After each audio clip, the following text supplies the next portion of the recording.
is my birthday. I gotta make a video on my birthday, right? And I think I've been doing this 3 years now. Just about. Maybe slightly over or slightly less. Yeah, about 3 years. And, gee, what a journey that's been already. 3 years of public journaling, essentially.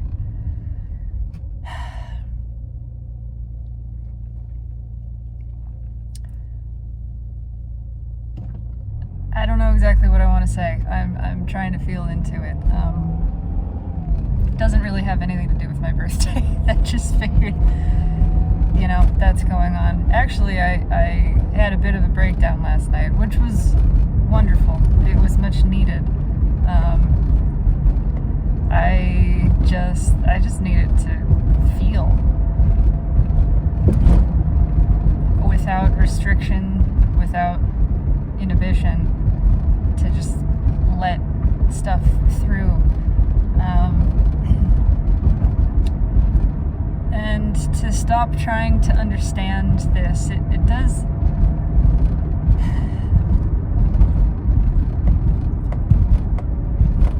help to recognize that, oh fuck. Okay, this person got over. And I needed to get over. And we're over. Everything is fine. It helps to understand that not everyone's experience is like mine. In fact, no one's experience is exactly like mine. None of our experiences are exactly like anyone else's because they are entirely, inherently unique to each one of us. We are all experiencing. It's this amazing paradoxical overlap of you being one of many and yet the only one of you.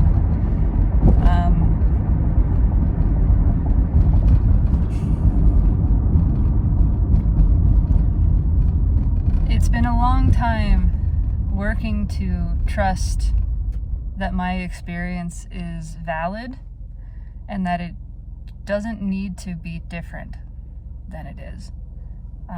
This is stuff that I did, of course, come in knowing, and I just allowed myself to be talked out of it, and that's okay. That is what it is. Again, that is a part of the experience. I evidently desired the experience of forgetting so that I could really remember. I had to forget to remember. I wanted the experience of coming back in to my knowledge, into myself, into my being, into my empowerment, my being that I am. And I do feel that, again, I don't really care for the whole purpose thing, but I do feel intention is a part of this. I intended to kind of go to the depths, to go as far from myself as I could, and then come back. I wanted to make that journey. I wanted to have that experience. I still do. I want to.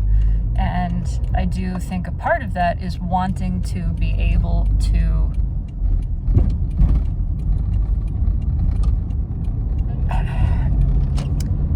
help other people bridge that gap.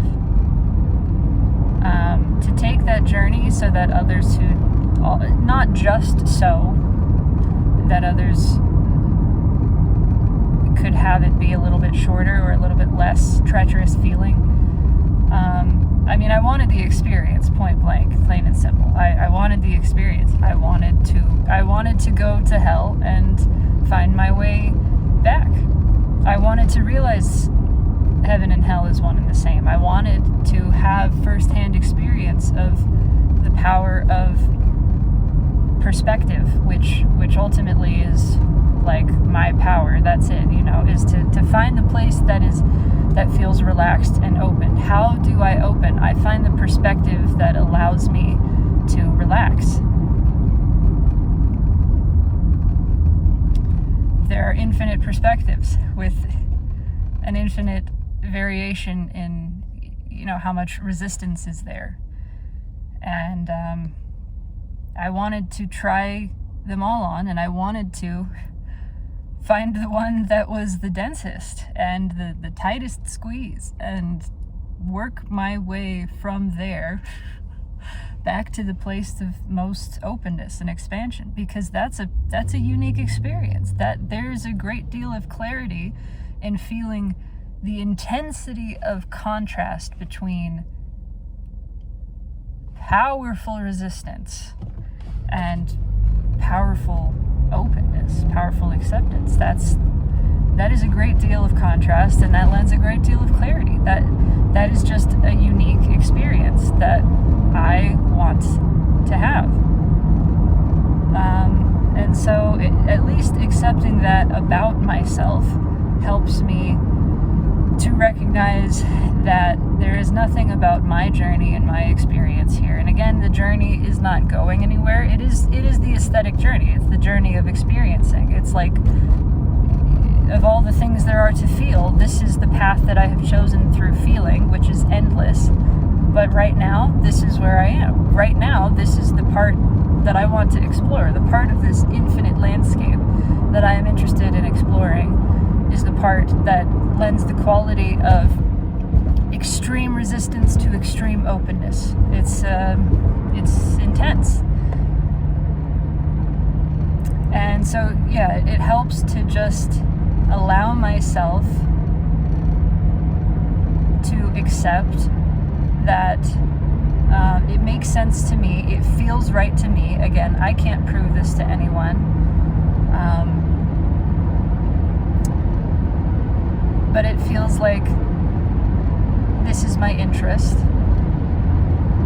and it makes sense that I would pursue that interest, and it makes sense that all of us are pursuing what is most interesting to us at this point in time.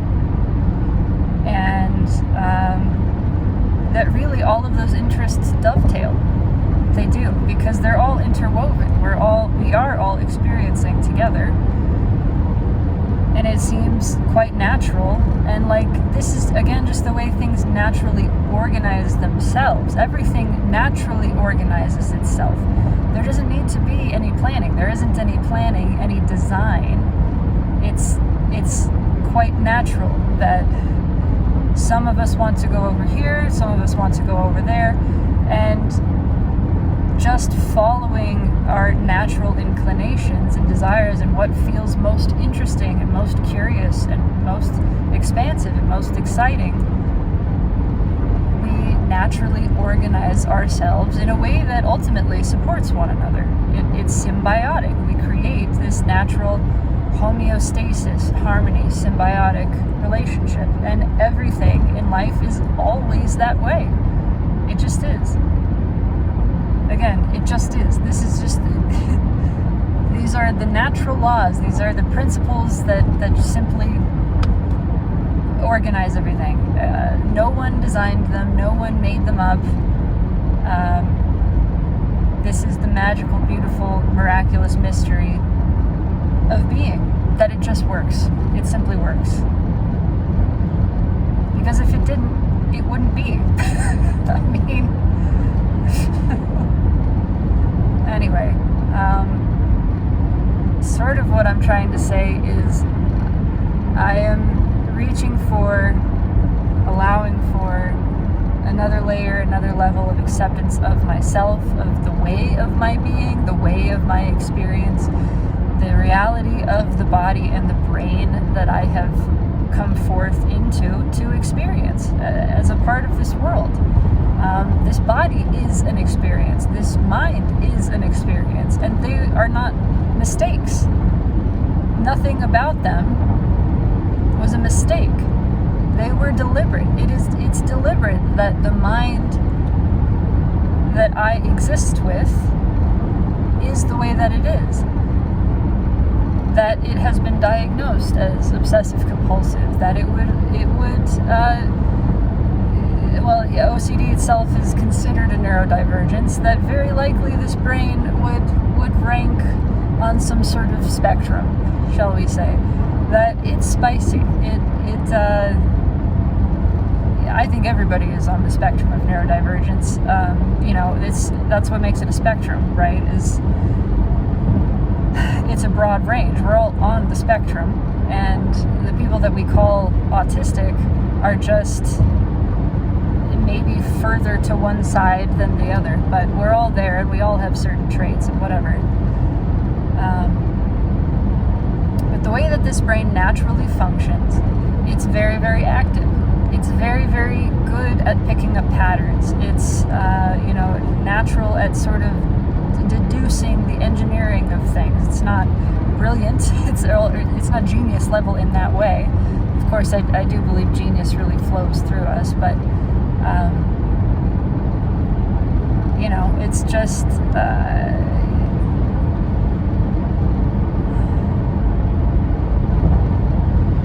It feels this strong drive to understand, to really pick things apart, to the degree that it will invent cause and effect. It's an amazing storyteller. It is phenomenal at creating stories and creating motivation out of thin air, drawing all these connections, connecting all of these dots and painting a picture. I mean, that's what connecting dots is, right? You have this essentially a blank screen, like full of pixels almost. If you can just see it's blank, and you have dots on it, and you start connecting them, and you're drawing a picture that wasn't there. The picture wasn't there. You imagined the picture, and you created it. You pulled it out of thin air. That's amazing. It is legitimately amazing. But also helpful to realize that you did create that picture. You put that there. It doesn't have to be that picture. It doesn't have to be that way. That is the really beautiful thing about the objective truth, that everything is. And beyond that, it's whatever we make it out to be. And we get to leave space for other things to tell us the story of themselves. And that story gets to change. It's the meaning is never set. To say that everything is meaningless is an indication. What we're really pointing at is that meaning is not set. There is no set definition. Things have not been defined. That space is left open. And so what do we do with that? It gets to be whatever you want it to be. You don't have to put anything there. And I think it's a wonderful practice, in myself at least, to try some different things on and then remove all of them. To let a thing have this meaning, or maybe it has that meaning, or maybe this one, or none whatsoever. To just kind of, and maybe that is sort of the absurdist practice or chaos magic practice that just makes sense to me, to kind of allow yourself to play. You've been given these crayons and this page to color on. Go ahead and color on it. But remember the blank page, always. Remember what you're doing. Just don't get so lost in it that you forget what's going on here. Let the page be blank from time to time. And in fact, when you do that, you will find colors appearing. Colors and pictures appearing that are marvelous to you to witness. When you actually let things fill in instead of filling them in.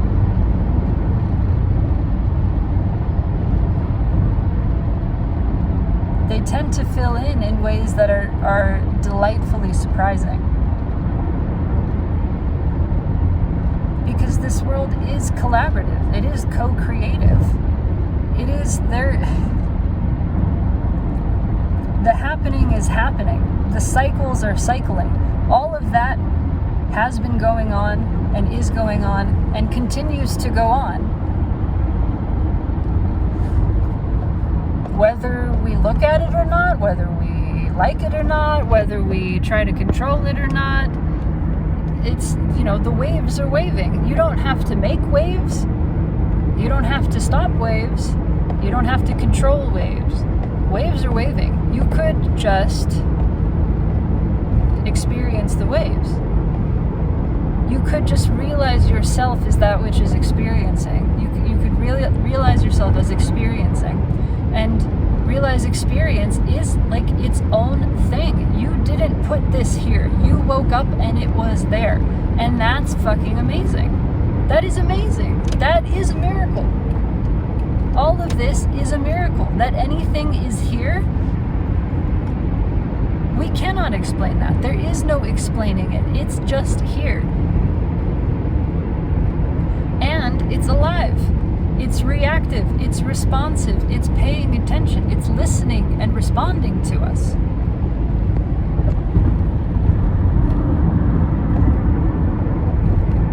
And if we interact with everything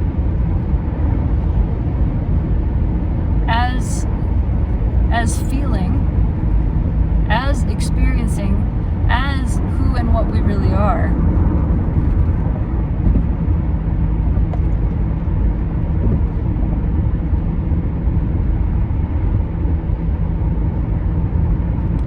find that we can have a sort of conversation with experience. But it's not a conversation like this one. It's much more like a dance. It is much more just a feeling experience. It's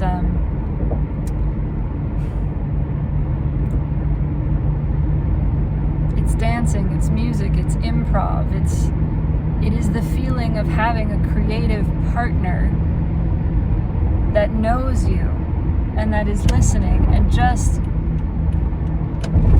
feels your intention, intuits it. You're just in tune with one another. So it's this sort of continuous trust fall happening.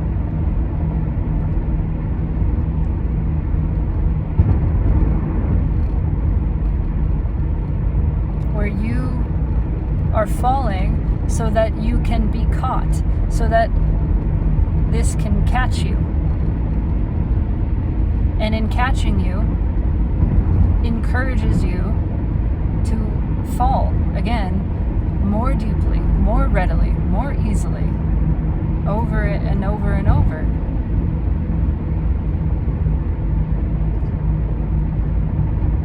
And when you start to fall, the catching is already happening.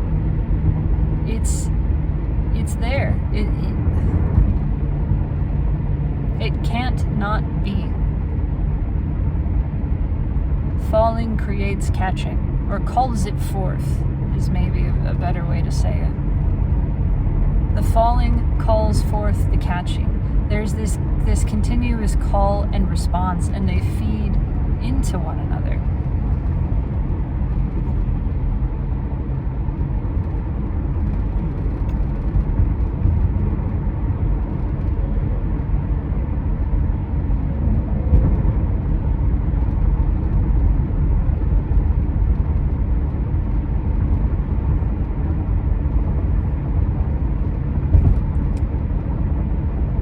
Anyway,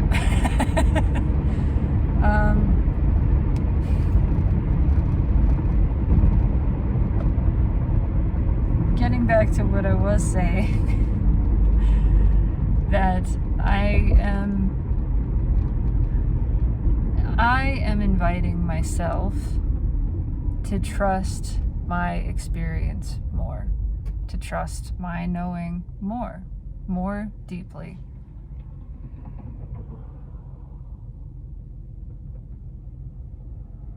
More steadily. But I recognize that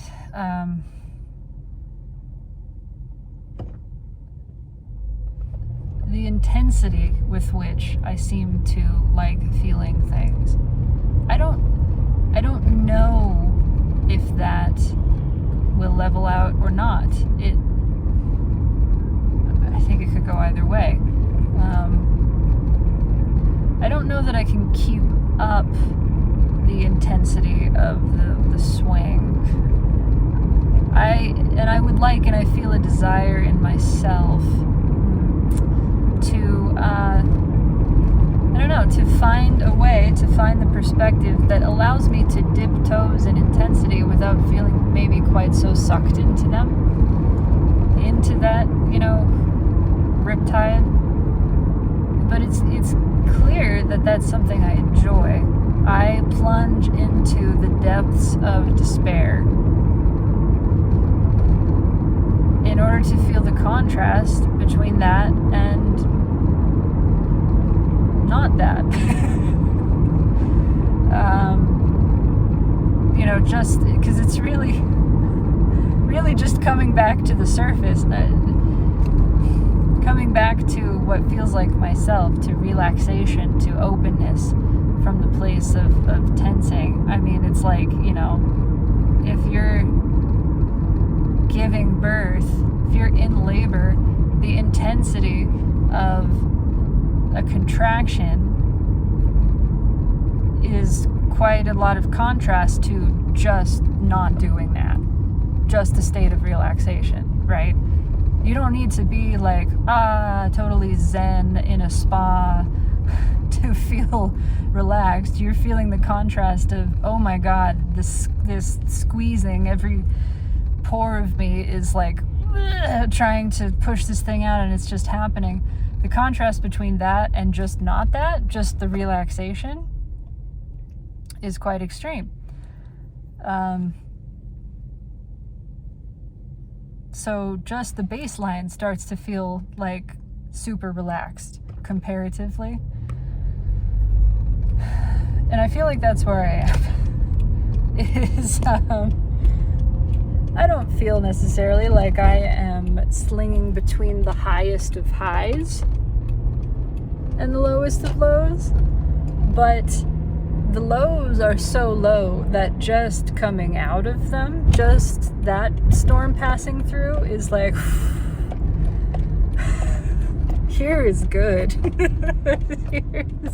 And the other's not bad. It's not bad. It's just challenging. It is just challenging. Challenging, again, in the same way that, like, something coming through you that is causing you to tense every muscle in your body, it's not bad. It is uncomfortable. It's uncomfortable. It's painful. It's exhausting. It's those things. Not bad, not wrong. And the more that you just allow this to happen and trust that it's a natural process, I think that's what I would like. I would like to trust that there's a natural process. It doesn't need to be anything on the other side of this necessarily, but just that this is a natural process. Whatever it means, I don't need to understand. It's a natural process. It's happening. To just let myself like bottom out over and over and over, to just like hit this wall where it feels like I'm on fire, like my body's on fire. So this is a part of my experience that not everybody relates to, because not everybody has this experience, and that's okay. It doesn't mean anything about me or about them. But I can allow this to be real for me and not need other people to understand it or explain it or even relate, and just say, this is what I'm feeling. I go through periods where it feels like I am on fire, like I'm being electrocuted. I don't know how else to explain it. No, it's not like, it is a visceral sensation, but it's not exactly physical. I've only ever heard a handful of people talk about having experienced this. It is very, very uncomfortable. I don't really know how else to describe it. It is a burning sensation. I feel it in my chest, usually, sometimes lower, like solar plexus area. It radiates down my arms. Sometimes it goes up into my head. Very rarely I can actually feel it all the way down my legs into my feet. But it is not comfortable. It hurts. It does feel like I'm sort of being squeezed from the inside. It's not like a nerve thing, but it is like an energy thing. I don't know. But this happens, and this is not something that I personally in like my physical life know anybody who experiences this. And it coincides with the feelings of intense despair, of just like walls closing in, of suffering and pain and misery and sadness and anger and all of that. And that just happens. That just happens. It just comes through me. It's like I am just the piece of sky that storms come through sometimes.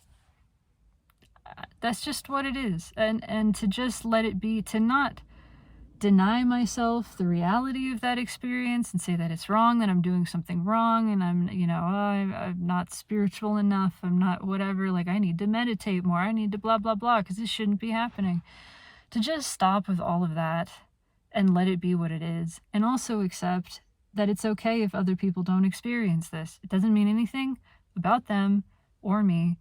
This is just my experience of reality, and it's beautiful that it gets to be unique. It's beautiful that it gets to be different and diverse and exactly as it is. And there is absolutely nothing wrong with that. And yes, it is challenging. But it's not like my burden to bear. This is the experience I chose. This is what I wanted. Like I'm here for this, along with everything. But this is coming through because I want this to come through me, and to just let that be what it is and stop trying to fucking analyze it and understand it and explain it. I don't know, man. This is just the thing that happens. I'm at this point, it feels nice in me to liken it almost to lycanthropy, in that, not necessarily that I'm infected with something, but I don't know, this is just like a thing that I go through cyclically, something like feels like it's taking over, and I feel this like bubbling up, and yeah, I do. It is scary, and I have fear of this, but the less that I fear it, the more that I trust it, the less uncomfortable it is. And the more that I share it with other people and say, hey, this is just a thing that happens, and the more that I experience their acceptance of this being a thing that happens, the more it's just normalized, destigmatized, it just becomes less scary and like weird, and I shouldn't be feeling this. And the more readily I let it through. And it doesn't matter if it means anything or not. It doesn't need to mean anything. It doesn't need to be doing anything. It's just a part of my experiencing. And that's it. And that's a reality for me. And that's been happening the last several weeks, and it's happened throughout the entirety of this life experience, but I'm letting it through more, partially by choice, deliberately, and partially because I have become too exhausted to keep it out, and I am no longer doing so with every form of medication. I'm no longer trying to stop it. I am actually letting this happen. And that is quite scary. And it is challenging to stay in the place of knowing in myself that says, this is just what I need to do. This is just what for me, this is what I need. I don't know why. There isn't the why. This is just what feels right to me. To stay in that place of knowing and not let myself be shaken from it by a projection that says, you think you know better than all these doctors and all these gurus and all these whatevers. No, I don't know better. I know how many times I've been talked out of my knowing by that voice that says, you think you know better? And then the questioning in me starting of, oh, do I? Do I think I know better than all these people who have all this experience? I should listen to them. That's not what was happening in the first place. I wasn't saying that I knew better. I just knew something. That's what knowing is. It's not knowing better. It's just you knowing something. It's just in a moment going, oh, I just feel this. I feel that I over there is right. I feel this is right. It's not like a wrong right thing. It's not morally right. It's not ethically right. It's not right in comparison to all the other options. It's just, this is what feels right to me. There's a rightness to this that is impossible to describe. It's just, this is the thing. This is my thing. This is where I go. This is what I do. And there isn't a reason for it. And it's not because I know better. I just know something. I'm knowing something right now. And that knowing is that I need to stay here. I want to be here. I want to allow this through. I don't want to cover this up. I don't want to medicate it. I don't want to even meditate over it. I just want to let this be. And I don't need a reason. I don't need it to have a reason. I just want to do this. That's it. And I want to not let myself be talked out of that, out there or in here. So anyways, I need to go inside because I'm super late for work. But yeah, knowing that is not knowing better. It's just knowing. Not letting the hierarchy be projected over it. This is what I know. It doesn't need to match what you know. In fact, please know what you know intensely and don't explain it and don't apologize for it. I don't I don't need my experience or my feeling or my knowing to match anyone else's. And that is what I know. And all the same, I am grateful. I am grateful for the witness of this teeny tiny soul family, the handful that are here.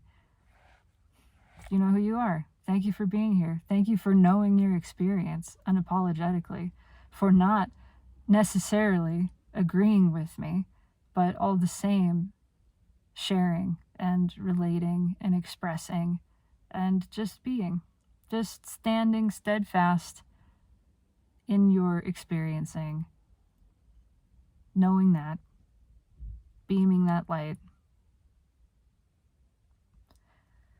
being that conscious space that is expanding, experiencing, appreciating. Thank you.